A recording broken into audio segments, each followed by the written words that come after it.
I genuinely believe these are the most important podcast episodes ever created. This is part 8 of our 14-part series as an investigation into the truth and universal principles for a good human life. And today, we're talking about high agency.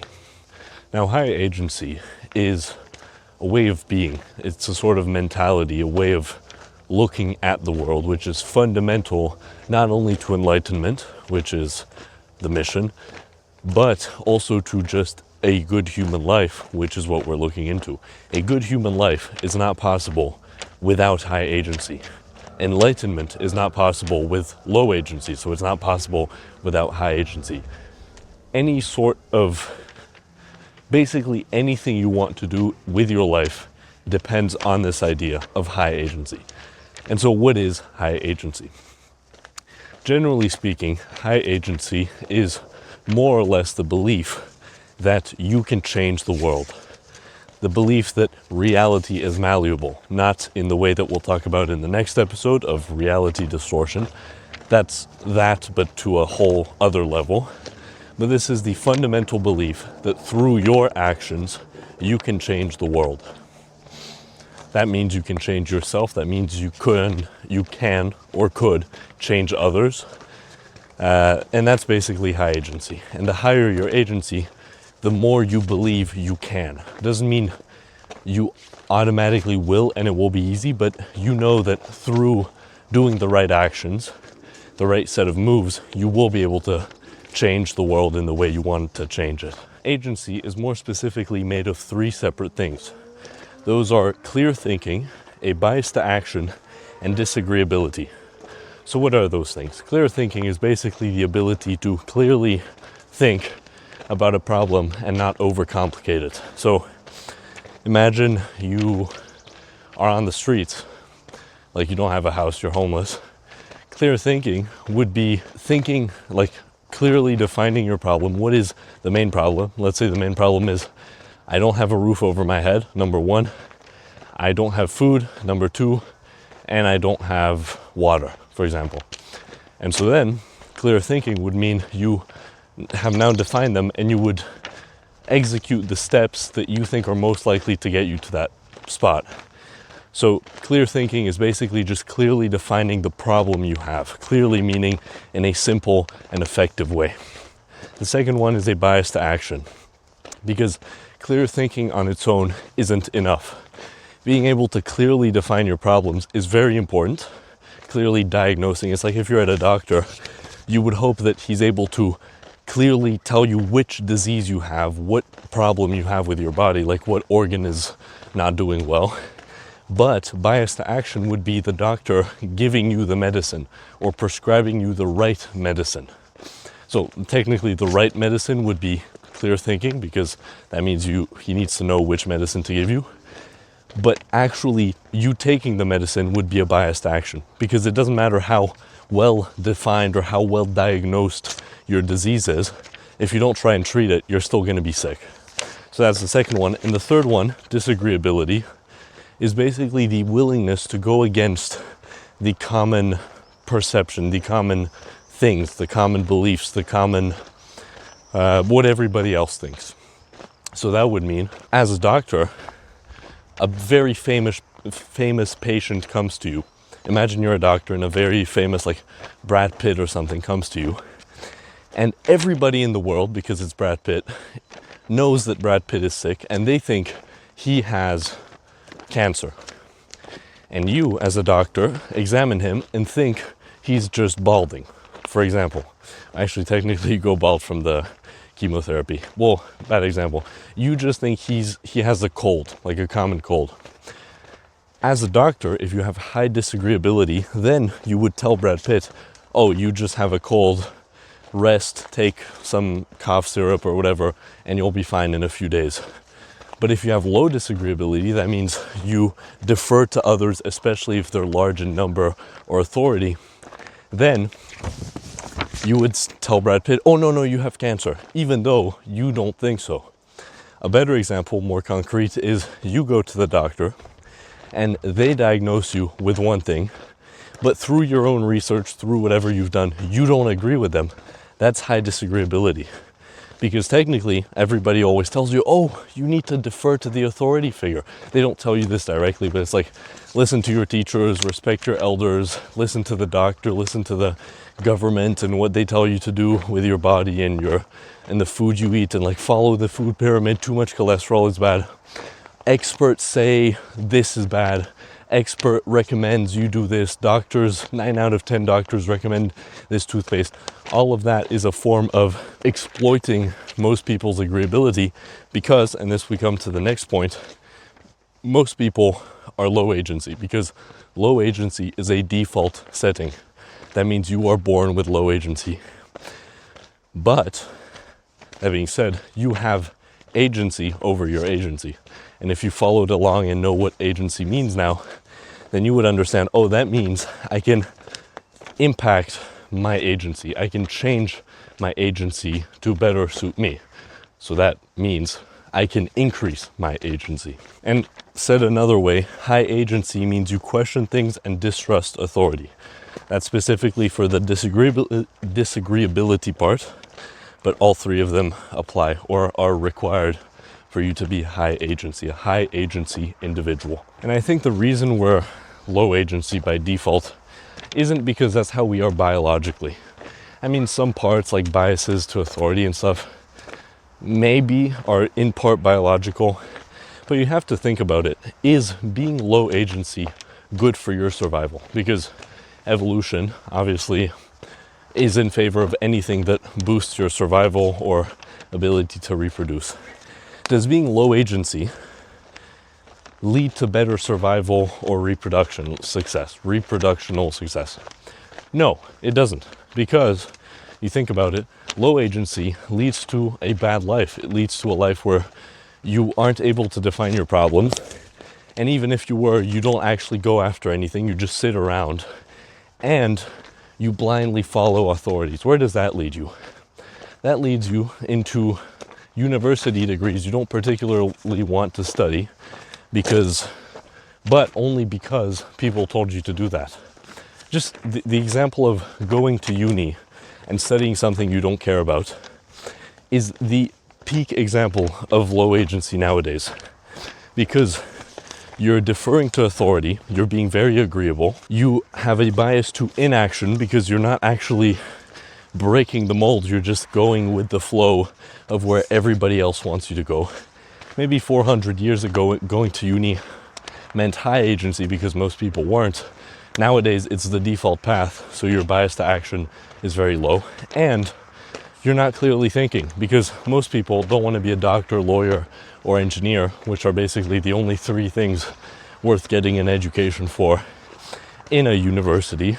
And so for them, going to university doesn't actually help them achieve their goals, which is the basis of clear thinking. Clear thinking is being able to clearly define your goals or your problems and defining the actions you need to take to get to your goals, fix your problems. And so you have to think, well, why would low agency be perpetrated? Well, it's simply because the people in power want to stay in power, as always. And also because you need consumers. You need people not going out and doing things. You need people just buying your stuff because you're in power and you want the money, right? And you might think, oh, that's a little crazy, but let me explain. Firstly, with the whole staying in power, if you were a dictator, if you had like a nation and you were the dictator, would you want your populace, your people, being able to clearly define their problems and the steps they need to achieve those goals or fix those problems? Would you want them to do things that they want to do? And would you want them to not listen to you? In what world does that sound like a good idea if you're a dictator? Now, I'm not saying anybody's a dictator, it's just an example. Obviously wouldn't, because if they're able to clearly define their problems, then they might realize you're the problem. If they have a bias to action, that means they will go out into the streets and riot or try to overthrow you or try to kill you. And if they're disagreeable, that means they won't really buy your propaganda. Well, not propaganda, because that works in a slightly different way, but they won't defer to all the fake scientific studies you might want to make or they won't agree with all the news bullshit that you spread and all the media you control. They won't agree with that, even if it's like an expert with 15 years of experience, because they'll think, yeah, but he's just as gullible and stupid as anybody else. And so obviously, high agency is not a good recipe for a compliant population, one that just does whatever you want, which is what you want as a dictator. Furthermore, and you might think, okay, sure, but we don't live in a dictatorship, so what's your point? My point is, you just look at the school system.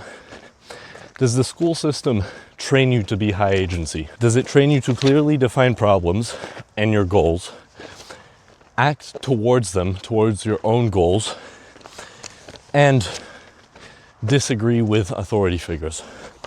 Obviously, already you know that the third one is the furthest thing from the truth. Schools, literally all they tell you all day, every day, from the moment you're 5 or 6 to 18 or maybe 24 or whatever, is listen to the teacher. The teacher is always right. If you disagree with the teacher, you're stupid and you're wrong and you're annoying. And you just need to sit there and listen and agree. Because if you don't agree, you're going to get a worse grade. This is something I've noticed myself, which is very often, not very often, but every so often in school, the teacher would make a statement that is completely fucking bogus. It's just a completely retarded statement. Or a belief, right? Or like, they will just say something that you completely disagree with, and you have the facts to back it up if it's like a scientific thing, or if it's more of like a political kind of thing, you don't agree with it, you think it's really stupid, and that they're brainwashed. Like it's, if they say, oh, too much meat is bad for you, and you know that's not the case. But now you need to run this calculation. Is it really worth upsetting the teacher, potentially getting a lower grade if you prove them wrong in front of everybody, which is going to embarrass them and hurt their ego, which is going to lead to worse grades, which is going to lead to worse career prospects?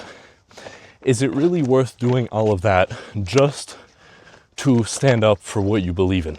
Now, if you're a logical person, which I meant to say that we're not, but if you behave in a logical way, you'll think, I don't really get anything from proving the teacher wrong, but I stand to lose a lot. Therefore, I won't. And so you just defer to the teacher, you defer to the authority. Now, in that case, you know the truth and you're just doing it to get a better grade. But most people don't.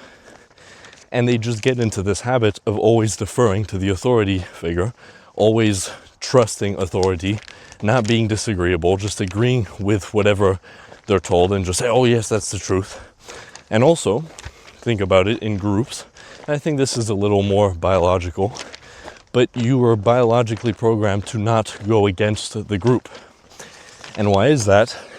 Well, actually, why is that? Because that leads to more survival, but that's only the case if you are low in the social hierarchy. I don't know if there's been studies, but you just think about it. If you're in a group and you're the biggest one there, you're the strongest one, all of them are literally disabled in wheelchairs. You're the only one with like 4 limbs that function, and you're jacked, and you can do martial arts. Would you be afraid to have the opposing political view to all those people in the wheelchairs?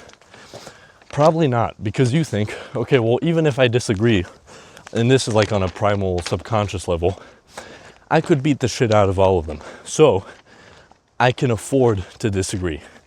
And then from there, they'll think, oh yeah, he has a point, because, oh shit, he can beat me up.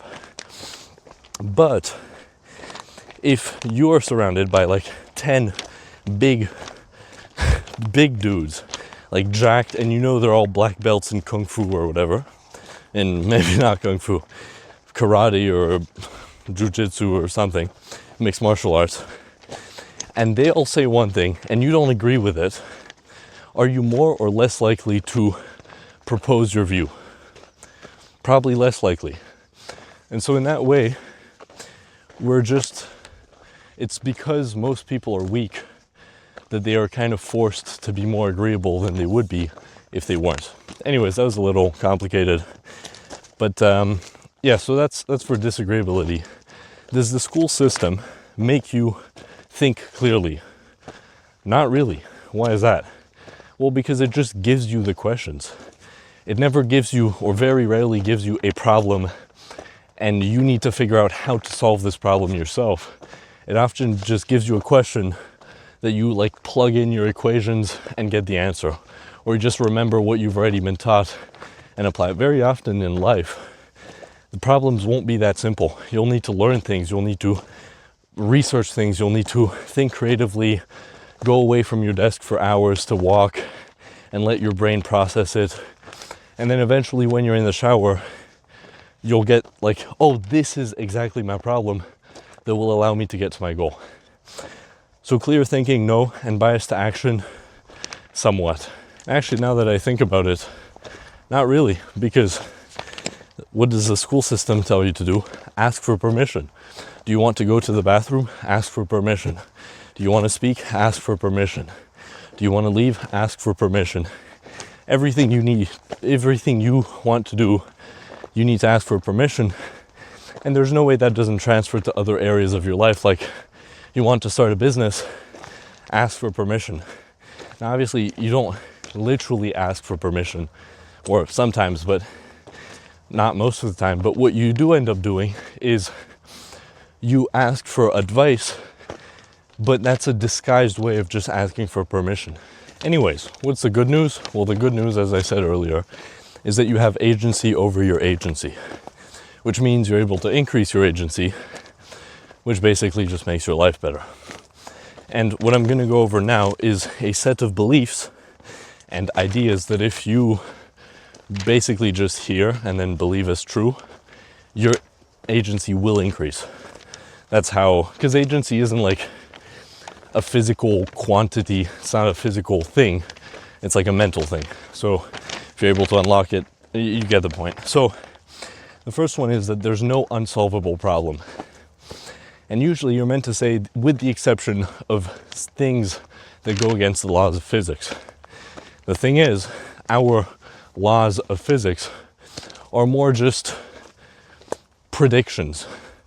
We don't actually know that things will always fall. We just have noticed that they tend to, so we call it a law. So what that means is, well, even if, right, you think that everything that goes against the laws of physics is impossible, that's very few things. Is getting in shape impossible? No. There's no law of physics that says you can't. Is losing 500 kilos of fat in one day possible? Probably. Do you know how to without breaking the current laws of physics or whatever? Probably not. So that's where you need to draw the line somewhere. But generally speaking, as long as something doesn't go against any law of physics, it's possible. And you just need to take that into your own life, because very often we have these problems in our lives and we identify them as something that's not possible to solve, or at least not for us. It's like when you say, oh, I'm just a fat person, or I'm just not made to exercise. All of these things are subtle ways of admitting, and also avoiding responsibility, but admitting that something is impossible. Not admitting, making things out to be impossible. Which then means, oh, well, it's impossible, so why would I even try? So the first belief is that there's no unsolvable problem. All problems are solvable. You need to expand your realm of possibility, basically. Number two is there's no way. What that means is, in order to achieve your goal, there is no predefined way to get there. It's like if you want to go up a mountain, there's never just one path. There's always multiple paths. Are some paths more difficult? Yes. Are some paths longer or shorter? Yes. Are some paths more beautiful, others uglier? Also yes. But there is always more than just one way to get somewhere. The example usually given is this is back when I was younger and I knew more about the current tennis players, but you take the three best tennis players of what's now like the previous era, which are Djokovic, Federer, and Nadal. All three of them were champions. Which one is the best in the world, I don't really know, but all three of them were basically vying for first place in the world, but they all had vastly different ways of playing tennis. Some are more aggressive, others play longer, others have like different special shots. So all of that to say, in order to get to the top of tennis, you can have a different style of playing tennis, right? A different flavor, a different path to get to the top. And that's the same with everything you do. So there is no one way to get there. There are wrong ways to get there. There's paths that get you to a different destination, maybe not the one you want, but there is never, or very, very, very rarely, just one way to do things. And this is, like, now that I remembered, 99% of the fitness industry is just people packaging different ways as the only way to get to your goal. It's like, if you want to get in shape, or if you want to get jacked, you could do 5 times 5, like 5 sets of 5 reps, so heavier, and you'll get in good shape. You could do calisthenics and you'll get in good shape. You could do weightlifting, you could do powerlifting, you could do endurance lifting, if that's even a thing. You could do CrossFit, you could do high rocks or whatever. You could do so many different things. You could do a fucking super new, original, named workout routine. And all of those things will get you a good physique, and usually a very similar physique.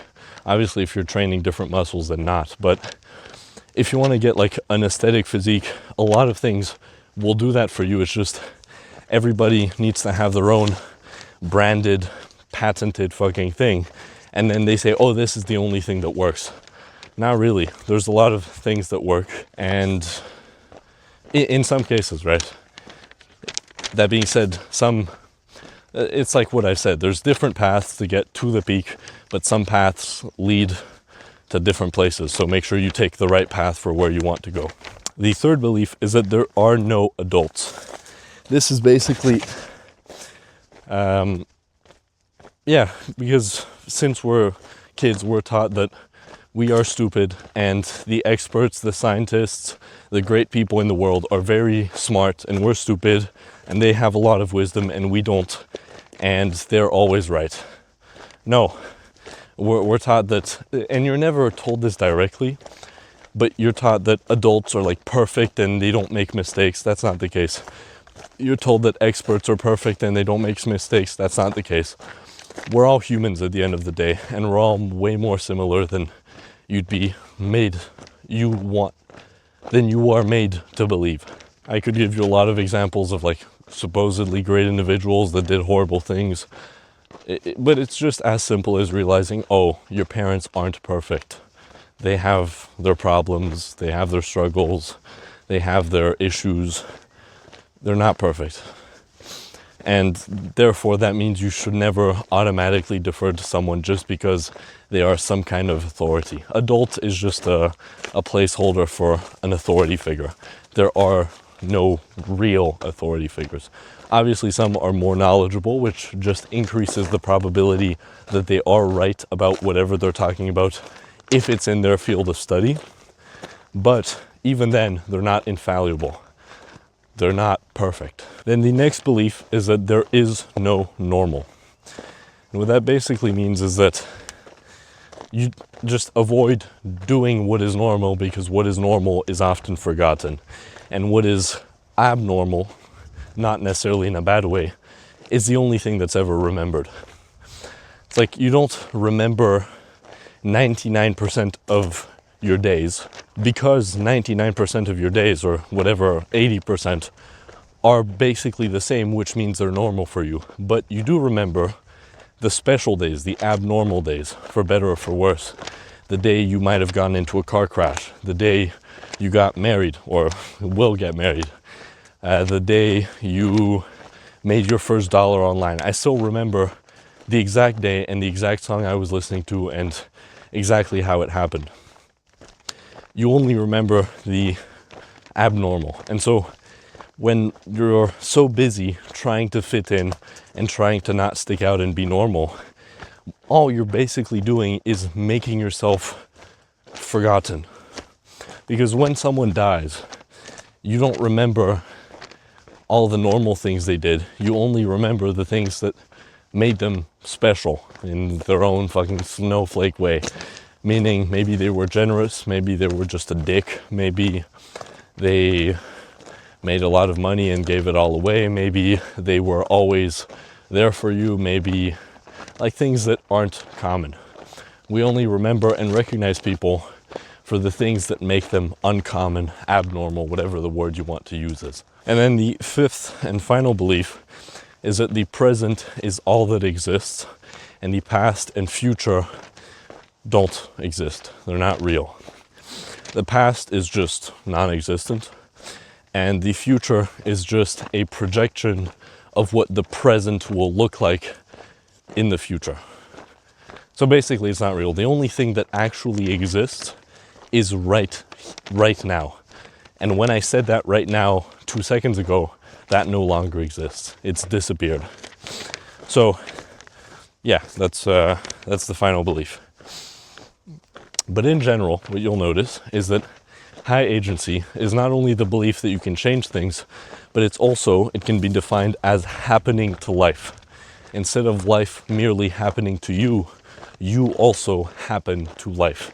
You not mutilate, you mold life. It's not only molding you, you also mold it. And so this is where you get the stories of the great people in history, which are the people that happened to life the most. Somebody who invented the plane, for example, or the smartphone, or somebody who invented pornography. Well, it wasn't a specific person, but like say the founder of a big porn company. These are the people that happen the most to the world because they have the biggest impact, therefore they have high agency. And that being said, starting a company like that is far from the ideal. But the ideal would be happening to life, basically, having an impact on the world and making it a better place. Specifically, making it a better place. That might mean starting a business that helps a lot of people get healthier. That might mean being a good father that raises great children, that then raise more great children and also have a positive impact on other people's lives, and that spreads and ripples out throughout history. It's a lot of things, but it's basically, instead of just consuming and letting the world happen to you, you happen to the world, you produce things, you change it. And you can see both those things, both happening to the world and the world happening to you, as two separate spectrums. Somebody who has little happen to them is somebody who just lives, let's say, exists without any sort of tragedy, but also without any sort of luck.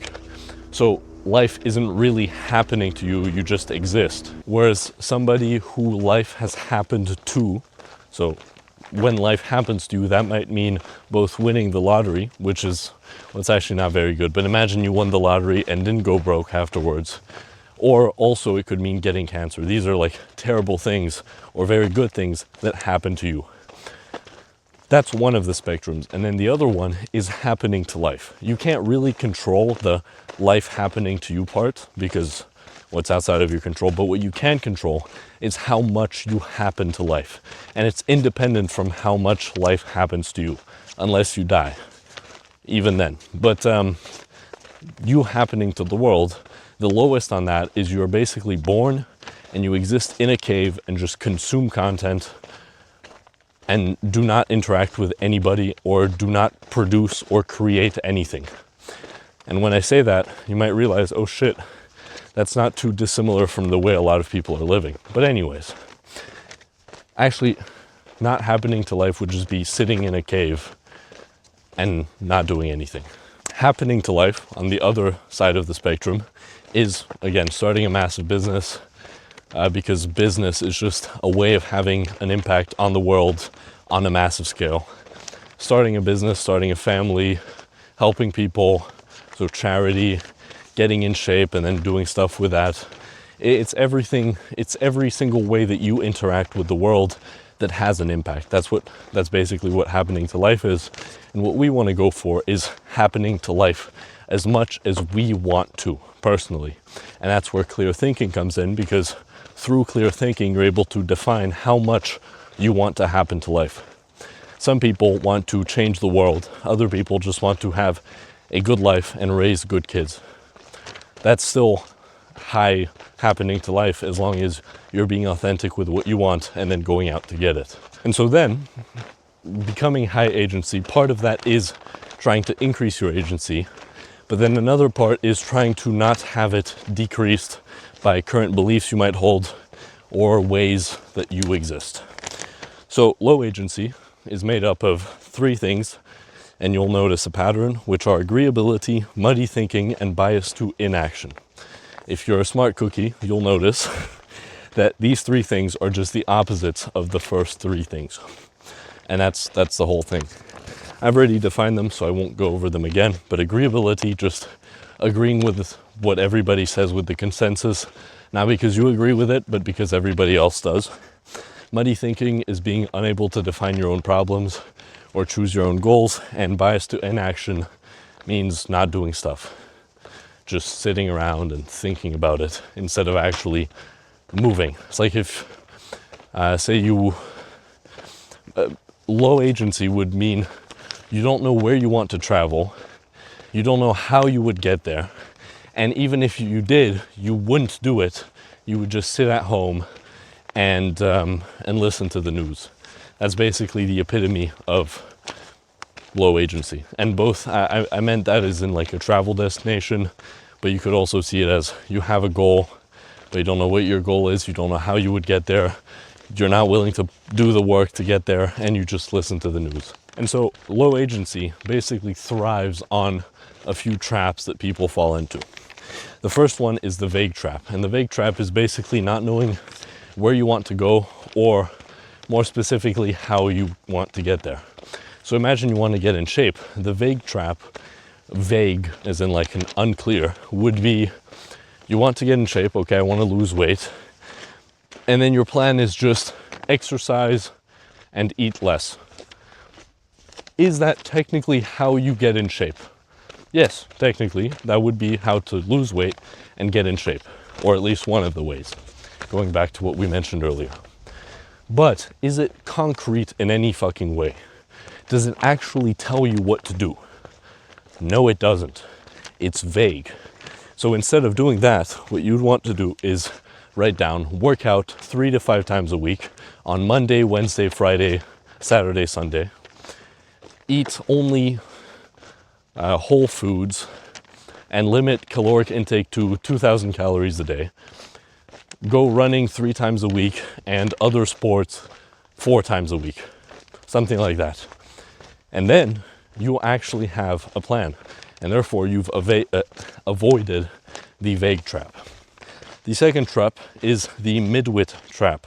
And what this basically is, it's based on, you know, the meme where like there's the bell curve with the really dumb people on the left, the really smart people on the right, and most people are just in the middle and they're like kind of average. And what you notice is that both the stupid person and the really smart person have the same answer. And it's only the guy in the middle who has the wrong answer because he's not smart enough to get the right answer, but not stupid enough to get the right answer. And so with that, basically what you want to do is try to be the dumb guy, because in the middle, or you can only be somebody lower than you. You can't just choose to be somebody higher. You can't, if you're in the middle, you can't choose to be the smart guy, because trying to be the smart guy is gonna make you even more of the middle guy because you're overthinking it. That's basically what it is. But you can think about what would the guy all the way on the left do, the guy like the stupid guy, and you would probably get the simple answer that the guy all the way on the right would do. One place you see this manifest is in making decisions, and especially with dating and stuff, but just in life in general, which is the guy all the way on the left, the stupid guy, and the guy all the way on the right, the really smart guy, the expert, let's say, both just do what they want. That's their golden rule for life. I just do what I want. And it's only the guy in the middle who overthinks everything. It's only the guy in the middle who, just overthinks everything, doesn't actually do anything, does the wrong thing at the wrong time, with the wrong people. Everything's just the wrong thing. And he overthinks it, and he's not having a good time, and his life just sucks. And so you could say, okay, well, let me try and be the really smart guy. But given you're not, you're just going to overthink even more, and you're going to be even more of the middle guy. But if you think, oh, what would a stupid guy do? You would just think, oh, he would just do what he wants. And then you do that. So a concrete example would be, imagine you've been invited to two different things, like two different events, a birthday party and a hike. And you're wondering which one you should go to, if at all. And the guy in the middle, which most people are, you're going to think, oh, but the first guy, it's his birthday and it's really important. But the other, I kind of want to go on the hike, but also it's tiring and I don't have food and I'm at home. So I don't know. And then what if I don't go at all? Because I need to lock in. I need to go to the gym. All this fucking thinking. Whereas the stupid guy and the really smart guy are just going to think, what do I want to do? Oh, well, I want to go on a hike because I get vitamin D and I spend some time with people and it's all good. And he does that. And the stupid guy would do the exact same thing, and the smart guy would do the exact same thing. So it's really only the guy in the middle who not only gets the wrong answer, but he also has a really fucking shit time doing it. And so the way you see this in stuff like starting a business, for example, which is another example, is the dumb guy, the guy all the way on the left, isn't smart enough to think of excuses for why he shouldn't start the business.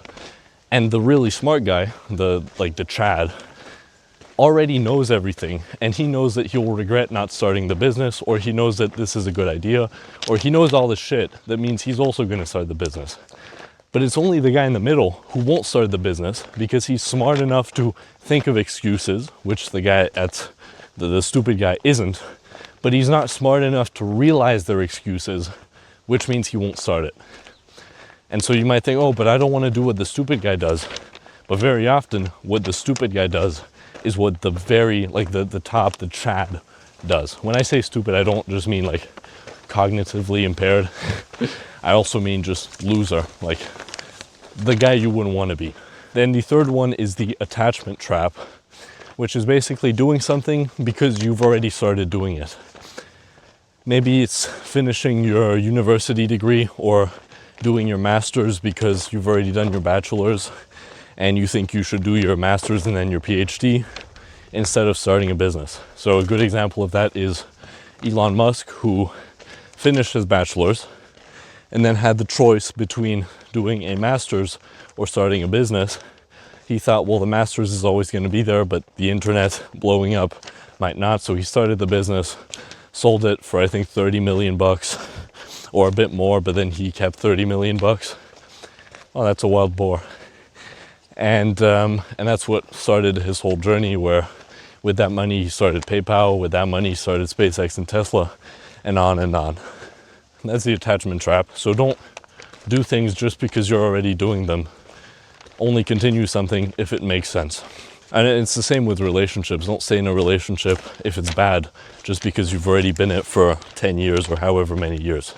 Obviously, maybe you have kids, maybe you do really want this to work out. In that case, make it work out, like go to therapy, whatever you have to do. But don't just continue the same old thing just because that's what you've been doing. Don't think by analogy, don't reason by analogy. Then the fourth is the rumination trap, which is basically thinking maxing with action minimizing. You think about it, you think of all the different possibilities. Imagine you want to start a YouTube channel. You'll think of all the different types of YouTube channels you could start. You'll think of all the videos you can make. You'll think of who you'll target, the products you'll sell. You'll think of how long you'll post for, how often you'll post, what your channel should be, what the banner should be, what everything should be, like all this thinking. But you're not actually doing anything. You're just ruminating. And then you'll ruminate on what other people will think, what the best thing will be. We have the overwhelm trap, which is basically, again, imagine you want to start a YouTube channel. In case I didn't finish my example because there were dogs barking and I kind of forgot what I was talking about. With the rumination trap, you'll think about all these things but never actually post the first video. And that's what you need to do, have a bias to action. That's also something you notice in literally every single great person throughout history, is they had crazy bias to action. Like, instead of thinking, they would just act, even if they didn't really think about what they were doing. Now, don't be stupid with this, but most people over-index on thinking, under-index on taking action. And the reason action is so valuable is because there are so many ideas, yet so little time to do them all. You could basically have an infinity of ideas, like an infinite amount of ideas, but you will never be able to execute on all infinite amount of ideas because you have a very limited, concrete amount of time. For every second that you exist, you could think of 10 different things, maybe not 10, but like one different idea, but you couldn't execute on one idea for every second you exist. You might be able to execute on, I don't know, 0.001 idea. And then the overwhelm trap is an extension of the rumination trap, which is you'll think about all these different possibilities that you'll just be overwhelmed and not do anything. So you'll probably see that a common theme here is not acting, not doing anything, because the only way to be high agency, the only way to happen to the world is by doing things. Nothing in the world changed by an idea. Everything in the world has changed because somebody did something. For some reason, I'm thinking about Gandhi. If Gandhi only thought about India's independence and equality and all this stuff, if he only ever thought about it sitting in a cave in the middle of nowhere, India might still be a colony. But because he actually acted, he went on marches, didn't eat, did all these things, that's why India is independent. Obviously, he's not the only actor, but all the actors, the only reason anything happened is because they did something. So basically, in order to be high agency, whenever you're confronted with a problem, you want to clearly define the problem, think about what you would do to make it worse. This is literally like an algorithm you can run with every problem you have. What is the problem clearly defined? What are you trying to solve? What could you do to make it worse? And then you avoid that. What would you do if you had 10 times more agency? So what would you do if you had 10 times bigger balls? And from there, just basically do the things to get to that place and do the ones that you would do if you had 10 times more agency. Without high agency, nothing is possible. You just float through space. And finally, well, not really finally, but never complain. Complaining is just the epitome of low agency. I mean, to some extent, because at least you're defining the problem sometimes, but just don't complain. It has no place in... If I'm telling you, if you just stop complaining and fix your problems instead of complaining, your life would instantly and then also gradually get better to where it might be 10, 15, 20 times better in a few years. If every time you felt like complaining, you just solved the problem without complaining about it, your life would be so much better and you would be so much happier. I think a lot of people think complaining makes them feel better.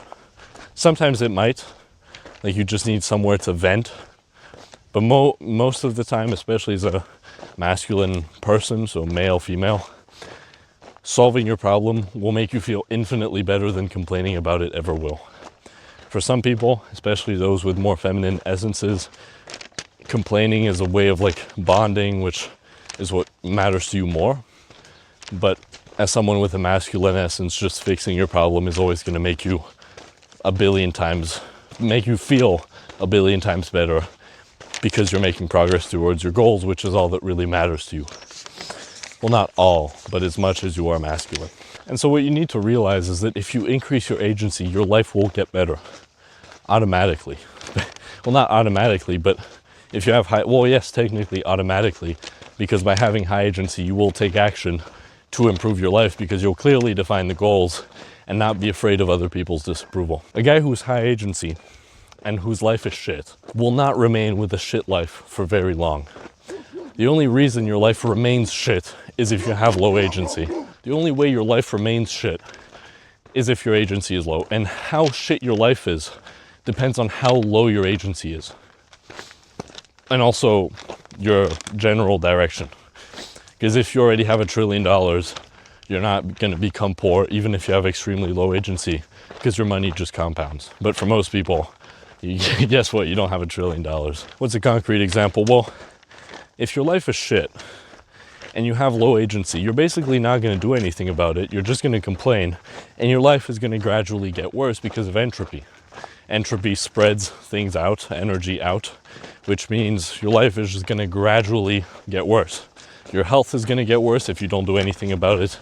Your career is going to get worse if you don't do anything about it. Your happiness is going to get worse if you don't do anything about it. Your relationships, everything gets worse without maintenance. That's just entropy doing its job. If your life is shit, but you increase your agency with nothing else. I mean, I think about it now. If my life was shit and I could only get one thing, obviously you could say like $1 trillion, but even then your life would still be shit because you would be out of shape and everything.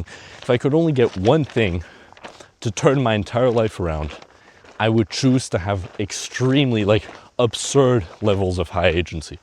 Because what happens? You have a shit life, but you have high agency. You increase your agency, which you kind of do through action, so it's a bit of a chicken and egg thing. But just basically by listening to this podcast, you increase your agency, your life is still shit. What happens? You're out of shape, you clearly define your problem, you sign up to a gym, you start working out, bias to action. You don't worry about what other people think. Maybe your parents think it's dangerous.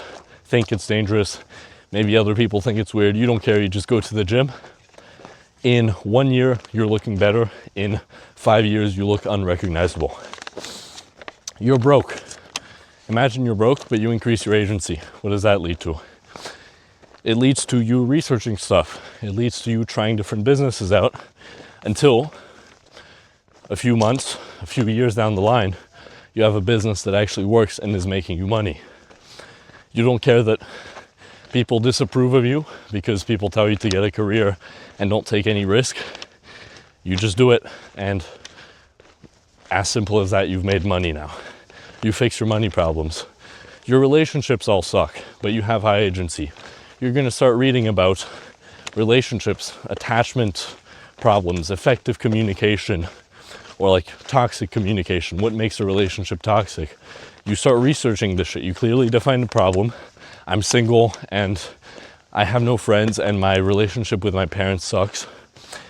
How do I improve it? By learning and by taking action. So you read books like How to Win Friends and Influence People. You read psychology, you watch videos, you consume courses, you do all these things. Before you know it, and this you can do very quickly, you turn around your entire relationship life. You start dating people, you have a good group of friends, which obviously takes time to make them like very good friends, but to get started, you start meeting new people, acquaintances, good friends, and then the friendships get deeper. You have bad mental health, basically the same thing with high agency. You research it, you try different things out, you meditate, gratitude journal, your mental health improves, you're happier, and all of these things just feed on each other. Because especially, I think the most powerful thing, and this part is a little unscripted, not that this is particularly scripted, it's just bullet points, but this part I didn't plan, which is the best way to increase your agency is obviously by knowing about it, but also, and I think this is what really increased my agency, was, for example, changing your body, building an aesthetic physique. Because when you realize you're able to actually change things in your life, and some things in your life are within your control, that just increases your agency automatically. It's like by definition, you realize you can change things. You realize you can happen to the world, which is half the battle already won. And so with all these things, when you have high agency, they're just going to feed into each other and into themselves. By fixing your physical health, your mental health, your relationships, your wisdom and your learning, your life experiences, your career and your finances, by fixing all of those things through high agency, you'll realize, holy shit, this high agency stuff works. You have even higher conviction in it, and the cycle continues, and you have like an ever increasing amount of agency. What do you do about this? Obviously, re-listen to the episode and really make sure you understand everything. Think of examples yourself, all of that. But I would mainly say read biographies, because biographies means your life was important enough for people to write about it. And in order for that to happen, you need to have absurd levels of agency, unless you just got really lucky. And execute the high agency flowchart. Clearly define the problem. What would make it worse? Avoid that. What would I do if I had 10 times bigger balls? If my balls were 10 times bigger, if I had 10 times more agency, just do that. And avoid the traps. Work on the qualities of clear thinking, disagreeability, and a bias to action. Bias to action basically looks like you could think about it, but instead of that, you think about it for like a tiny bit, and then you just act and try it out. Maybe you don't even think about it. You just try something, see what happens, try again, see what happens, try something else, see what happens, and so on. If you don't know me, my mission is to lead the world to enlightenment. You can join the movement of banishing darkness from the world and bringing it into the beautiful, blissful light of existence. Listen to the other episodes if you found this one interesting. You can, if you want more lifestyle things, follow me on Instagram to see what I'm up to. That's you can just find it. And if you want shorter, more concrete advice for how to improve your life, that's the YouTube channel, which is just called Vladimir Novus, without the sermons, because there's 2 channels. Get in touch, maybe, I don't know if you can find my email, send me a message, something like that, if you found all this stuff interesting. And yeah, join the movement, and I'll see you in the next one. Bye-bye. Mwah.